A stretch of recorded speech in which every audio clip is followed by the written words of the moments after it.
아멘. 함께 일어나서 하나님 말씀 읽으십니다. 갈라디아서 3장 6절부터 9절 4절 말씀입니다.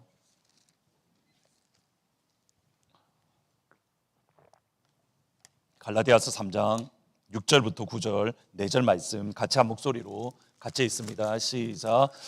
아브라함이 하나님의 믿음에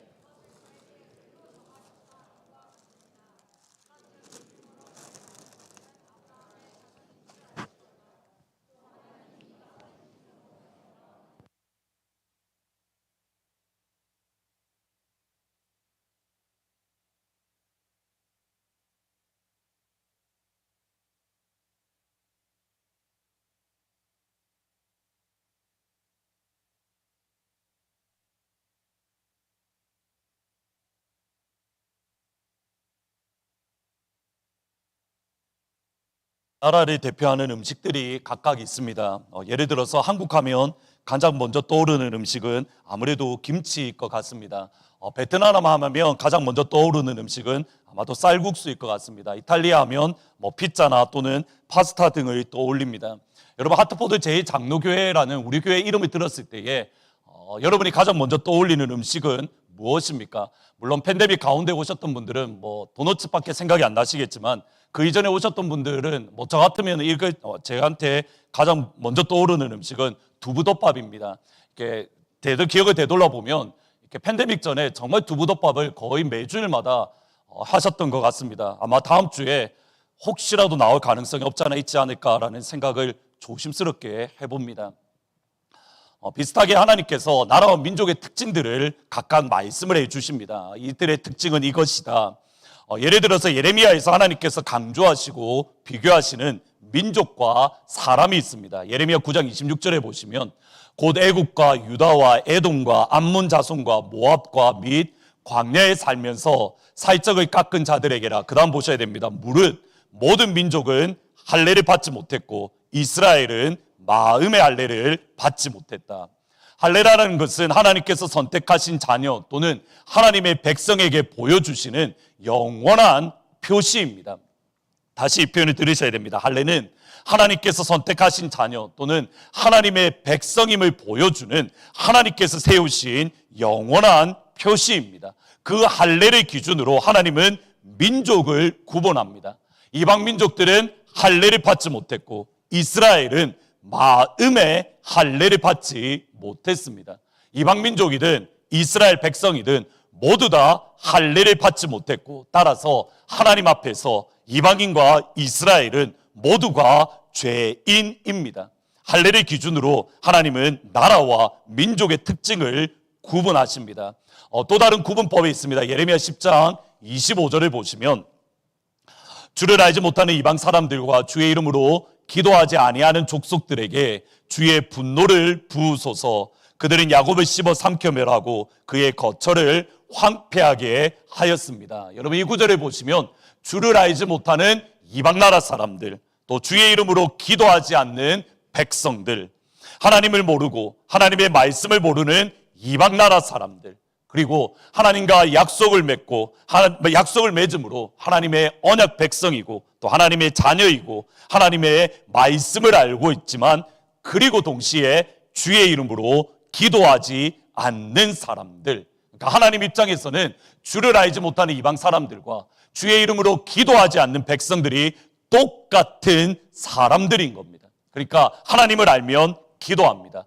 기도하면 하나님을 알고 있습니다. 마음의 할례를 받은 사람이 하나님의 백성입니다. 주의 이름으로 기도하는 사람이 하나님의 자녀입니다. 마음의 할례가 하나님의 자녀들의 특징입니다. 주의 이름으로 기도하는 그 기도가 하나님의 자녀들의 특징입니다.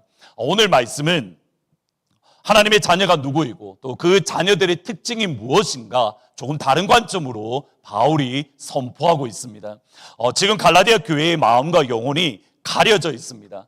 그들은 바른 것을 볼 수 없고 또 바른 것을 분별할 수 없습니다. 지금 그들은 완전히 길을 잃은 상태, 복음을 잃었고 성령님을 잃었고 예수님을 잃었습니다. 길을 잃었고 복음을 잃고 예수를 잃었던 갈라디아 교회가 어떻게 다시 길을 찾을 수 있는가? 어떻게 다시 복음을 찾고 예수를 찾을 수 있는가? 바울은 두 가지를 이야기합니다. 먼저는 믿음을 들어야 됩니다. 나를 사랑하사 나를 위하여 자기 자신을 버리신 하나님의 아들 예수님을 듣고 그 예수님을 마음속에 새겨야 됩니다. 두 번째로 성령님과 더불어 복음 안에서 고난에 동참합니다. 하나님께서 은혜를 주신 것은 다만 그를 믿을 뿐만 아니라 또한 그를 위하여 고난도 받게 하기 위함이다. 우리에게 은혜를 주시는 것은 복음 안의 고난에 동참하기 위해서, 우리에게 100이라는 은혜를 주셨다면 100만큼 복음을 위한 고난에, 여러분에게 1000이라는 은혜를 주셨다면 1000만큼 복음을 위한 고난에 동참하라는 하나님의 뜻입니다. 은혜와 고난은 연결되어져 있습니다.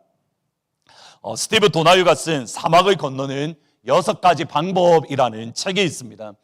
이 저자가 스티브 도나유가 사하라 사막을 건너면서 그가 얻었던 여러 가지 6가지 교훈들이 있는데, 어떻게 사막을 무사히 횡단해서 자기의 목적지에 갈 수 있는가, 그 방법을 사막에, 그러니까 인생의 사막의 길을 걷는 사람들에게 적용하는, 그리고 교훈을 하는 책입니다.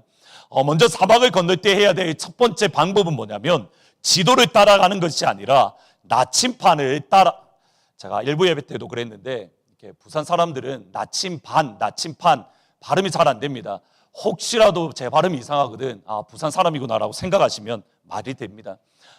지도를 따라가지 말고 나침반을 따라가라고 이야기를 합니다. 여러분, 이거 쉽게 이해되어집니다. 사막은 모래로 되어져 있으니까 바람이 불면 오늘날 언덕이 이곳에 있었는데 내일은 언덕이 바로 이곳에 있고, 1시간 전에 언덕은 이곳에 있었는데 2시간 후에는 다른 곳에 세워지는 것, 언제 변할지 모르는 지도가 아니라 변하지 않고 항상 일정한 곳을 가르치는 나침판, 그것을 따라가는 것이 중요합니다. 만약 내가 가는 곳이 남쪽이라면 나침판을 보고 남쪽으로 가면 되고, 내가 가는 곳이 동쪽이라면 나침판을 보고 동쪽으로 가면 되는 겁니다. 지도가 아닌 나침판을 보고 따라가는 것, 이것이 신앙과 믿음의 길을 잃은 갈라디아 교회에 그대로 적용됩니다. 그러면 갈라디아 교회가 따라가야 하는 영적인 나침판 또는 신앙의 나침판은 무엇입니까? 그것이 7절 말씀입니다. 같이 한번 읽어보십니다. 시작. 그런즉 믿음으로 말미암는 자들은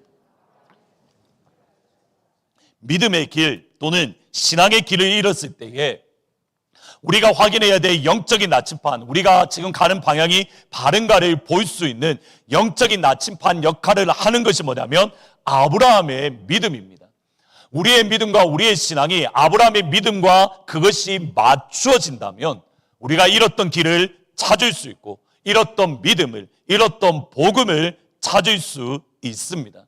다시 한번 3장 7절에 보면 믿음으로 말미암는 자들은 아브라함의 자손이다. 다시 말하면 아브라함의 믿음과 같은 믿음을 가지면 아브라함의 자손, 하나님의 자녀, 하나님의 백성, 하나님과 약속 맺은 언약의 사람이기 때문입니다. 반대로 아브라함의 믿음과 우리의 방향이 다르다고 한다면 지금 우리는 길을 잃고 복음을 잃고 헤매고 있는 겁니다. 정확하게 지금 갈라디아 교회가 그렇습니다. 아브라함의 믿음과 그들의 갈라디아 교회의 믿음이 전혀 달랐습니다. 그러면 오늘 저희들이 생각할 것은 영적인 나침반 역할을 하는 아브라함의 믿음은 어떤 믿음입니까? 첫 번째로 아브라함의 믿음은 하나님의 말씀을 듣고 그 말씀에 신뢰하는 믿음입니다. 아브라함이 가졌던 믿음은 하나님의 말씀을 듣고 그 말씀을 전적으로 신뢰하는 믿음. 아브라함은 갈대아 우르, 그러니까 오늘날 이라크에서 태어났습니다. 갈대아 우르에서 아브라함이 했던 일이 뭐냐면 우상을 만들었습니다. 여러분, 우상을 만들던 아브라함에게 하나님이 일방적으로 나타나서 하나님의 말씀을 주십니다. 우상을 섬기던 아브라함에게 하나님이 나타나서 일방적으로 하나님의 약속을 주십니다.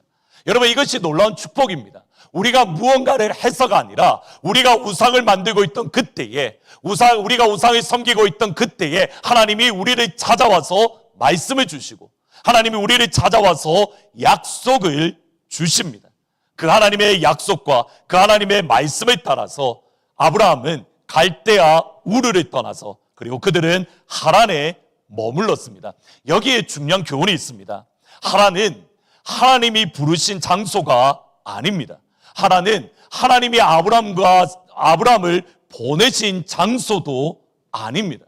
하나님이 부르지도 않았고 하나님이 보내지도 않은 하란에 아브라함은 오랜 기간 머물러 있었습니다. 곧 믿음의 조상인 아브라함도 하나님의 말씀, 하나님의 약속을 한 번에 받고 단 한 번에 온전히 순종하는 믿음의 사람이 아니었다는 겁니다. 믿음의 조상인 아브라함조차도 신앙의 길을 잃었고 믿음의 길을 잃었고 하나님의 말씀에 온전한 순종을 단번에 하지 못했습니다. 여러분, 이것이 중요합니다. 아브라함과 같은 믿음의 사람은 태어나는 것이 아닙니다. 아브라함과 같은 믿음의 사람은 만들어지는 것이고 아브라함과 같은 믿음의 사람은 훈련되어지는 겁니다. 여러분, 이 표현을 다시 들으셔야 됩니다. 믿음의 사람은 태어나는 것이 아니라 믿음의 사람은 훈련되어집니다. 17장 5절 말씀 같이 한번 읽어보십니다. 시작. 이제 후로는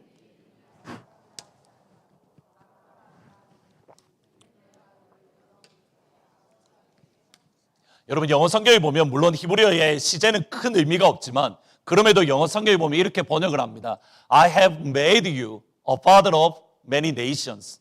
I have made you a father of many nations. 하나님께서 아브라함을 열방의 아버지로 만들었다. 과거형이 아니라 하나님께서 아브라함을 열방의 아버지로 만들어가고 계신 과정입니다. 하나님께서 아브라함을 열방의 아버지로 훈련시키고 계십니다. 하나님의 말씀을 받은 그 순간, 하나님의 약속을 받은 그 시점에 아브라함이 열방의 아버지가 된 것이 아니라는 겁니다. 하나님의 약속을 받았던 갈대아 우르에서, 하나님의 말씀을 받았던 하란에서 그가 믿음의 사람이 된 것이 아닙니다. 하루아침에 그의 사랑하는 아들 이삭을 번제로 단호하게 드릴 수 있는 믿음의 사람이 아닙니다. 정반대입니다. 아브라함은 수없이 많은 실수, 수없이 많은 넘어짐이 있었습니다. 당장에 갈대아 우르에서 하나님이 명령하신 가나안 땅으로 가지 않고 중간 지점인 하란에 멈추었습니다. 여러분, 하란에 멈춘 이유가 있습니다. 하란이 어디냐면 국경 도시입니다. 다시 말하면 갈대아 우르에 있는 법적인 영향력이 미치는 맨 마지막 국경 도시가 어디냐면 하란입니다. 하란에 딱 떠나는 순간 더 이상 갈대아 우르의 법의 보호를 받지 못하는 겁니다. 아브라함이 왜 하란에 멈췄냐면 이것만 딱 벗어나면 위험해지니까요. 이것만 딱 벗어나면 자기는 그 순간 이방인이 되는 겁니다. 사람들이 그를 죽여도 해코지를 해도 전혀 보호를 받지 못하는, 그가 마지막 법적인 보호를 받을 수 있는 마지막 곳이 하란입니다. 두려웠기 때문에 마지막 국경 도시인 하란에 멈추었습니다. 아내 사라를 누나라고 거짓말합니다. 2번이나 거짓말합니다. 위기의 순간에 딱 닥쳤을 때에 아브라함은 치사한 모습을 보입니다. 하나님이 허락하지 않은 하갈을 통해서 이스마엘을 낳았습니다. 지난 13년 동안, 그리고 13년 동안 이스마엘이 하나님의 약속이라고, 이스마엘이 하나님이 나에게 주신 약속의 성취라는 착각 속에서 살아갔습니다. 여러분, 아브라함의 전 일생이 12장부터 22장까지 나오는 전 일생이 아브라함이 믿음으로 살았던 것이 아닙니다. 넘어졌습니다. 실패했습니다. 길을 잃었습니다. 13년 동안 이 모든 과정들을 통해서 하나님은 아브라함을 열방의 아버지로 훈련시키셨고, 하나님은 아브라함을 열방의 아버지로 빚었고, 마침내 22장이 되었을 때에 하나님은 이렇게 말합니다. 내가 이제야 네가 나를 경외하는 줄을 알았노라. 12장에서 하나님께서 처음부터 네가 나를 경외하기에 내가 너에게 약속을 준다가 아니라 오랜 기간 훈련한 이후에 창세기 22장에 딱 이르렀을 때에 네가 이제야 나를 경외하고 두렵고 떨림으로 나를 사랑하는 줄을 내가 인정하노라. B급 인생을 찾아오신 하나님, 마이크 야코넬리라는 사람이 쓴 책인데 여러분 한번 읽어보시면 좋을 것 같습니다. 마이클 야코넬리가 영성이라는 것, 스피리추얼리티를 이렇게 정의를 합니다. 영성은 우리의 완성이나 완벽에 관한 것이 아니라 미완성 상태에서 하나님을 신뢰하는 것이다. 영적인 사람은 자신이 아직 완성되지 않았다는 사실을 인정한다. 완성되지 않았다는 것은 불완전하고 불충분하고 진행 중에 있으며 공사 중에 있음을 뜻한다. 우리가 영성이라는 것을 생각할 때에 완벽하다는 것을 이야기를 하지만, 그러나 영성은 완벽한 것이 아닙니다. 여러분, 이 관점 속에서 지금 그래프를 보시면, 여러분, 우리가 영성이 깊어진다는 이 말은 위에 있는 빨간색으로 된 그래프겠습니까? 아니면 밑에 있는 왔다 갔다 하는 그래프겠습니까? 여러분의 영성이 점점점 성장한다는 말은 위에 있는 빨간색 일직선으로 쭉 성장하는 게 아닙니다. 어느 날에는 성장했다가 어느 날에는 뚝 떨어졌다가 어느 날에는 또 섰다가 어느 날에는 떨어졌다가 어느 날에는 또 올랐다가, 우리의 믿음과 우리의 영성은 일직선으로 성장하는 것이 아니라 왔다 갔다. 대학교 때에 교회 저희 모교회인데 제가 이래봬도 초등학교 때에 교회를 말씀드리는 겁니다. 교회에서 처음으로 학생회장을, 주일학교 때 학생회장을 했고, 중학교 때 학생회장했고, 비웃으시지만 사실입니다. 고등학교 때 학생회장을 했고, 대학교 때도 학생회장을 했습니다. 대학교 때 청년회장을 했었습니다. 청년회장을 할 때에 이 자매가 한 명이 이렇게 총무에서 저보다 한 살 어린 이렇게 자매였는데, 그러니까 저도 한때는 교회에서 가장 위험한 교회 오빠였는데, 한 살 어린 자매였는데, 이 자매가 CCC 죄송합니다, 말했구나. CCC 단체에 속해서 이렇게 막 영적인 훈련들을 교회에서 그 선교 단체에서 많이 받았는데, 이 자매의 감정 기복이 참 심했습니다. 그래서 하루는 어느 날 와서 이렇게 같이 임원회의를 하고 기도를 하는데, 그가 하는 고백이 이겁니다. 오빠란 말이 들을 때가 있었습니다. 오늘은 내가 천사인데 내일은 내가 마귀 같습니다. 이 말을 하는 겁니다.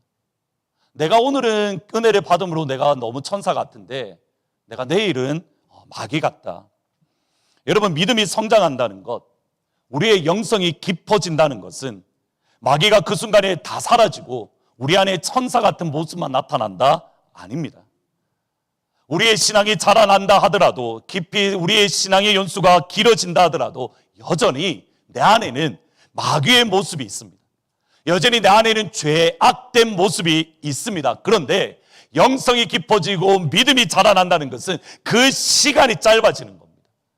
천사가 되었다가 마귀가 되어지는 그 시간이 짧아지는 것이고, 천사와 마귀의 간극이 점점점 줄어드는 것, 여러분, 그것이 믿음이 깊어지는 것이고 그것이 영성이 깊어져 간다는 말의 의미입니다. 많은 실수와 넘어짐, 또 13년 동안 길을 잃었지만 아브라함이 마침내 길을 찾을 수 있었던 이유, 지금까지 말씀드렸던 것처럼 아브라함 역시도 때로는 믿음으로 단호하게 나아갈 때가 있었습니다. 14장에 보시면 아브라함이 많은 13장에 보시면 많은 연합군대와 싸워서 승리하기도 했지만 그 직후에 아브라함이 두려웠던, 15장에서 두려웠던 모습도 보이고, 때로는 믿음으로 나아가기도 했지만 때로는 그의 아내를 누나라고 속이는 넘어짐도 있었고, 이 모든 과정들 속에서 마침내 아브라함이 창세기 22장에서 믿음의 조상이다, 내가 이제야 네가 나를 경외하는 줄 믿었다라고 하나님께서 인정하시는 믿음이 될 수 있었던 이유, 다시 말하면 아브라함의 믿음의 특징이 무엇입니까? 창세기 12장 1절부터 3절 말씀 먼저 같이 한번 읽어봅니다. 시작. 여호와께서 아브라함에게 이르시되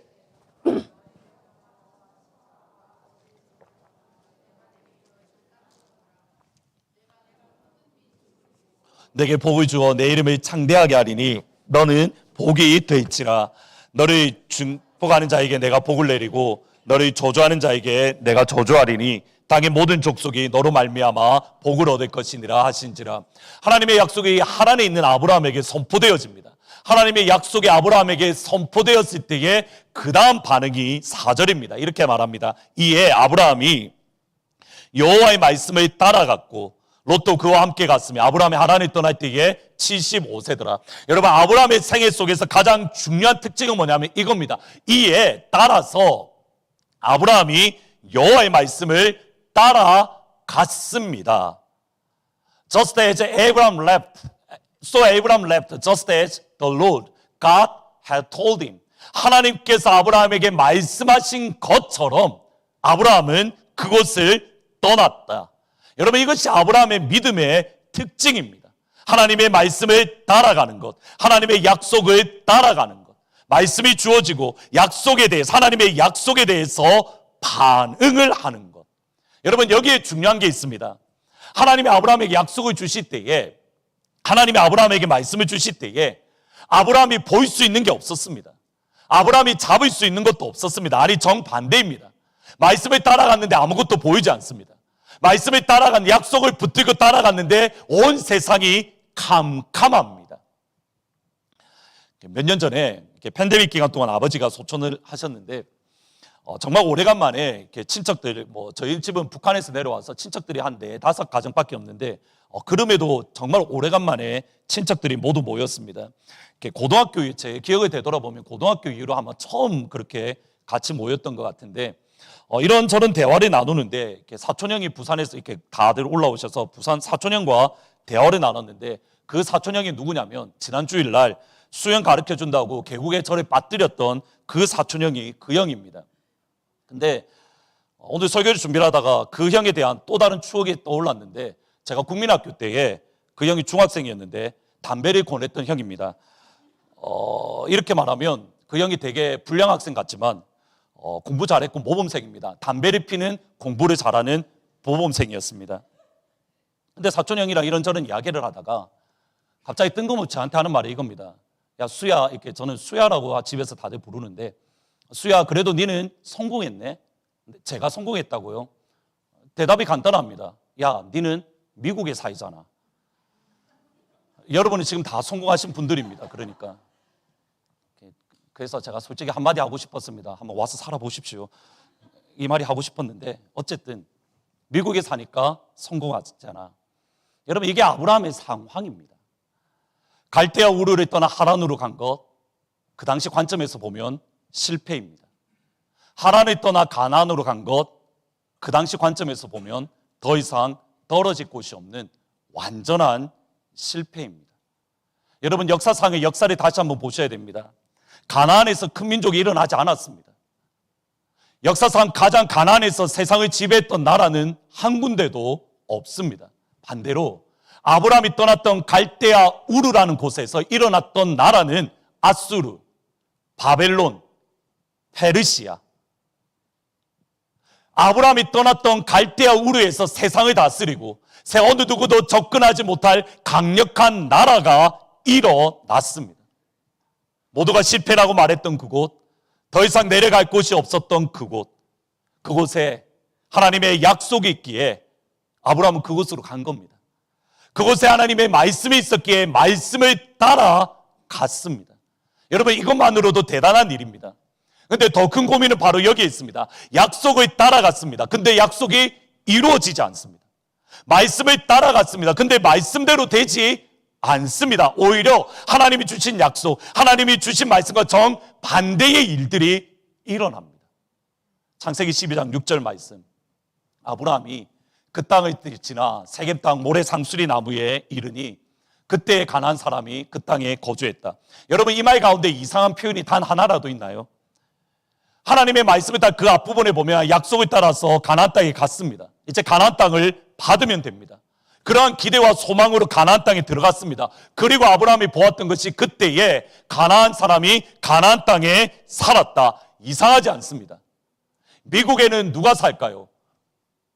미국인이 삽니다. 한국에는 한국 사람이 삽니다. 가나안 땅에는 가나안 사람이 삽니다. 정상입니다. 그런데 아브라함에게는 정상이 아닙니다. 하나님의 약속을 따라 가나안 땅에 갔습니다. 그런데 가나안 땅은 가나안 사람들이 이미 다 차지하고 정착하고 살고 있습니다. 아브라함이 더 이상 가나안 땅에 들어갈 수 있는, 아브라함이 가나안 땅에 살 수 있는 여력이 전혀 없습니다. 가나안 땅에 살 수 있는 경제적인 능력이 있는 것도 아니고 그들이 모두 쫓아낼 군사력도 없습니다.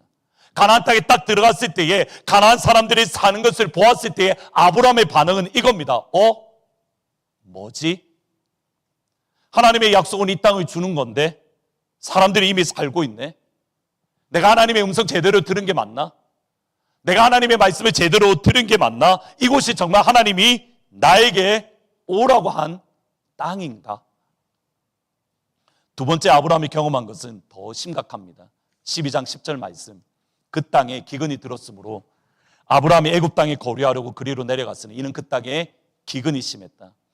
아브라함이 딱 가나안에 들어가자마자 경험했던 것이 기근입니다. 그 땅에 기근이 심했다. The famine was severe이라고 되어 있는데 이 단어가 히브리어로 보면 이후에 창세기 후반부에 보면 요셉이 애굽에 내려갔을 때에 7년 동안 애굽에 그런 기근이 임했습니다. 그 단어와 똑같은 단어입니다. 그러니까 그냥 쉽게 넘어갈 수 있는 기근이 아니라 그 이전에 있었던 7년의 풍년을 다 잡아먹는 그 풍년조차 기억하지 못하게 만들 심한 흉년이 아브라함이 딱 갔을 때에 임했던 겁니다. 여러분, 아브라함의 상황을 다시 보셔야 됩니다. 약속의 땅인 줄 알고 왔는데, 기회의 땅인 줄 알고 왔는데 사람들도 살고 있고 기근이 있고 완전히 쪽박찰 위기입니다. 아브라함의 입장에서 다시 생각해 보면 말씀에 순종했습니다. 약속의 일 붙잡았습니다. 그리고 그가 만난 것은 장애물입니다. 그 땅에 사는 사람들, 그리고 심한 기근들. 여러분, 다시 한번 보셔야 됩니다. 하나님의 말씀에 믿음으로 반응했기 때문에 아브라함이 경험한 것은 심한 기근입니다.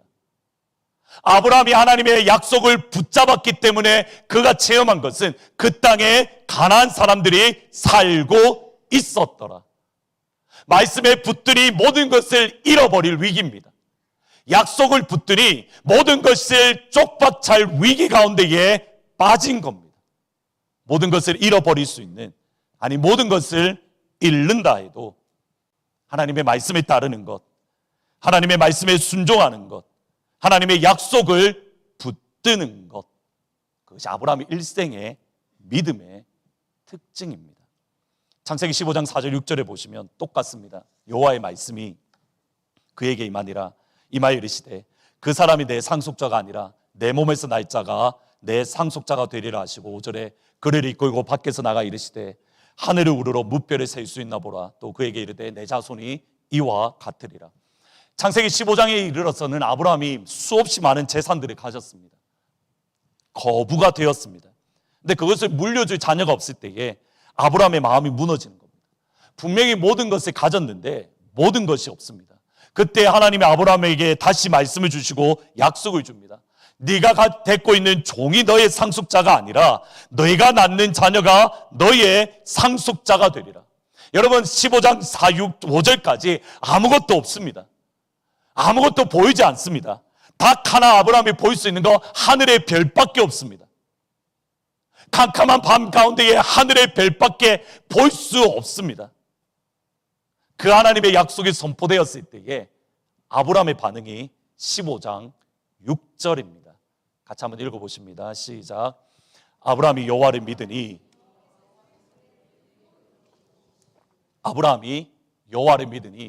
여호와께서 이를 그의 의로 여기셨다. 무언가가 보여서 가까이 있고 붙잡을 수 있어서 믿는 것이 아닙니다. 그냥 하나님의 말씀이기에 믿습니다. 그냥 약속이기에 붙듭니다. 그것을 하나님이 의로 인정해 주신 겁니다. 다른 무엇이 아니라 말씀이기에 믿는 것, 약속이기에 붙드는 것, 하나님이기에 하나님을 신뢰하는 것, 그것이 아브라함의 믿음의 특징입니다. 하나님이기에, 말씀이기에, 약속이기에 그때에 하나님은 저와 여러분을 의롭다라고 인정해 주십니다. 두 번째로 아브라함의 믿음은 복을 흘려보내는 믿음입니다. 갈라디아서 3장 8절 말씀 같이 한번 읽어보십니다. 시작. 또 하나님이 이방을 믿음으로 말미암아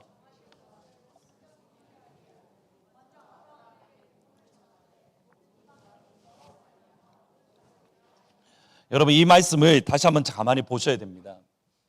영어 성경에 보면 분명히 드러나는데 God would justify the Gentiles by faith. 여러분 would에서부터 by faith라는 말에 가로치시고 그 다음 말씀을 보셔야 됩니다. God announced 또는 God proclaimed the gospel in advance to Abraham. 하나님께서 아브라함에게 먼저 복음을 선포했습니다. That is, 그 복음이 뭐냐면 all nations will be blessed through you. 여러분 다시 한번 보셔야 됩니다. 그러면 복음이 무엇인지 이해가 되십니까? God announced the gospel in advance to Abraham. 아브라함에게 복음을 먼저 선포했습니다. That is, all nations will be blessed through you. 세상 모든 열방이 너를 통해서 복을 받는다. 아브라함의 믿음의 분명한 특징은, 아브라함이 믿었던 복음은 아브라함을 통해서 모든 민족이 복을 받는 것. 여러분 복음이라는 성격 자체는 처음부터 나를 통해서 열방이 복을 받는 겁니다. 그것이 복음입니다. 여러분 우리의 믿음이 아브라함의 믿음이라면 우리를 통해서 모든 민족이 복을 받습니다. 우리의 복음이 아브라함의 복음이라면 우리를 통해서 모든 민족이 복을 받습니다. 우리 하트포드 제2장로교회가 붙들고 있는 믿음이, 우리 교회가 붙들고 있는 말씀이, 저와 여러분의 복음이 아브라함의 복음이고 아브라함의 믿음이면 우리를 통해서 세상 모든 민족이 복을 받습니다. 아멘. 지난 주일날 공동의회를 통해서 시드 선교회와의 협력 사역이 진행되기로 결정되었습니다. 진심으로 감사하고 또 감사드립니다. 생각할수록 하나님의 인도하심이 정말 놀랍습니다. 언젠가 조금 더 조만간에 더 자세하게 말씀을 드리겠지만 전임 선교사님, 그러니까 지금 김공훈 선교사님 전에 김학루 선교사님이라는 분이 계십니다. 그 김학루 선교사님의 헌신과 또 미국에 있는 다른 미국에 있는 한인 교회들의 헌신으로 그 당시 교회 건축이, 유카탄 선교센터의 건축이 60% 이미 이루어져 있었습니다. 근데 2007년에 김학루 선교사님이 우리에게, 그러니까 이미 다른 선교사님과 미국에 있는 다른 한인 교회들의 헌신으로 60%가 세워졌는데 그것을 우리에게 값없이 넘겨주셨습니다. 그리고 지난 15년 동안 여러분들의 수고와 헌신으로 유카탄 선교 건물이 완성되어지고 또 지난 15년 동안 여기까지 달려 나왔습니다. 진심으로 감사를 드립니다. 이제 시드 선교회와의 협력 사역을 통해서 멕시코 유카탄만이 복을 받는 것이 아닙니다. 남미 전역에 있는 선교사 지원생들이 선교센터로 올 겁니다. 지난번에 선교 컨퍼런스에서 이야기 나누기는 처음에는 12명 또는 20명 각 남미에 있는 현지 젊은이들이, 선교사님들이 키웠던 현지 젊은이들이 우리 선교센터에 와서 그들이 선교 훈련을 받을 겁니다. 그리고 그들이 예수 그리스도를 담는 성품을 훈련받을 겁니다. 그리고 그 훈련이 마쳤을 때에 어떤 이들은 그들의 현지의 교회로 갈 것이고 또 어떤 이들은 선교지로 파송될 것인데 그 선교지가 어디냐면 저희들이 지금 초점을 맞추는 것은 중동입니다. 편한 다른 지역이 아니라 물론 유럽도 생각합니다. 그러나 기본적으로는 중동 지역을 생각을 합니다. 근데 놀라운 건 뭔지 아십니까? 이 선교사 훈련학교를 졸업했던 이 학생들을 파송을 할 때에 남미에 있는 교회, 현지 교회들의 절반과 남미에 있는 현지 교회와 미국에 있는 한인 교회들이 연합해서 이 선교사를 파송할 겁니다. 그러니까 우리만 파송하는 게 아니라는 겁니다. 미국의 큰 교회가 파송한다는 것도 아닙니다. 남미에 있는 현지 교회가 절반을 파송하고 절반을 하고 미국에 있는 한인 교회들이 절반, 남미 교회와 한국 교회와 합쳐서 선교사를 중동에 파송할 겁니다. 여러분 이 일이 이제 일어나고 있습니다. 여러분 생각할수록 가슴이 뛰지 않습니까? 이제 진짜 하트포드에서 땅 끝까지 여러분 이 표가 구체적으로 실제적으로 여러분의 손에 붙잡힐 그 시간들이 이제 곧 다가옵니다. 이제 제가 저희 교회에서 담임 목회를 한 지 이제 7년째인데 7년이고 이제 8년째가 되어 가는데 저는 저희 교회 표가 참 좋습니다. 하트포드에서 땅끝까지 참 좋습니다. 근데 문제는 뭐냐면 제가 믿음이 없기 때문인지 저는 이게 막연했습니다.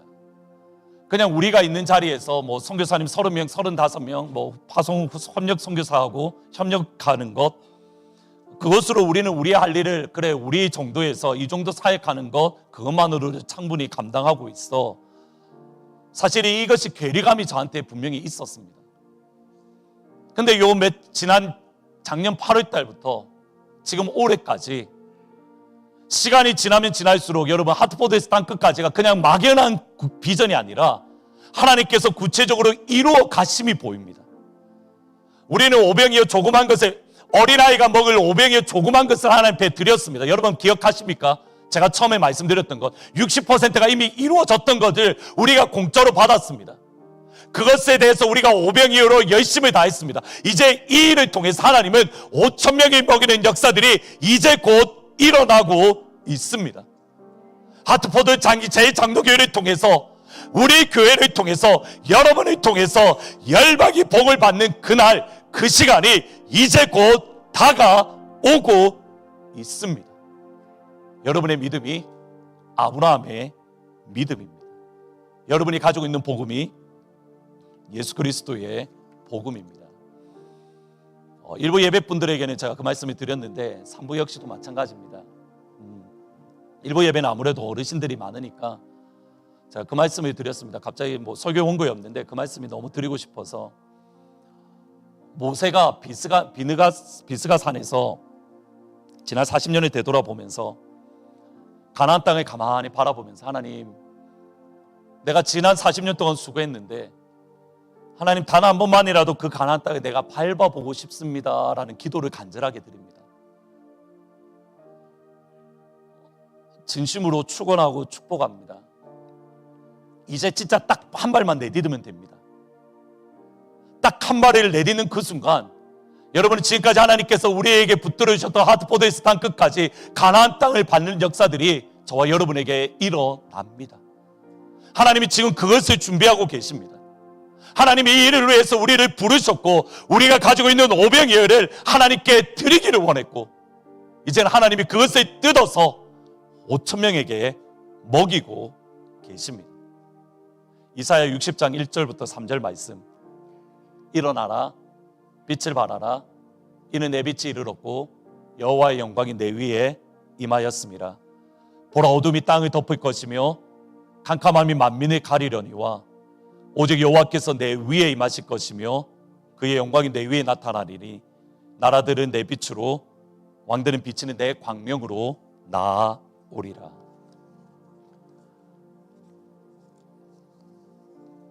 하나님의 빛이 이미 임하기 시작했습니다. 하나님의 영광이 이미 임하기 시작했습니다. 하나님의 빛이 임했고 하나님의 영광이 임하기에 어두움은 떠나가고 나라들은 비치는 내 빛으로, 열방은 너의 광명으로 나아오리라. 여러분, 하나님께서 몇 주 전에 제가 드렸던 설교 제목 중에 가운데에 그 말을 드렸던 기억이 있습니다. 하나님께서 교회를 통해서 하나님의 역사를 이루어 가실 때에 그 방법은 뭐냐면 여러분입니다. 여러분에게 하나님께서 복을 주시고, 여러분에게 빛을 주시고, 여러분에게 주의 영광을 부어주십니다.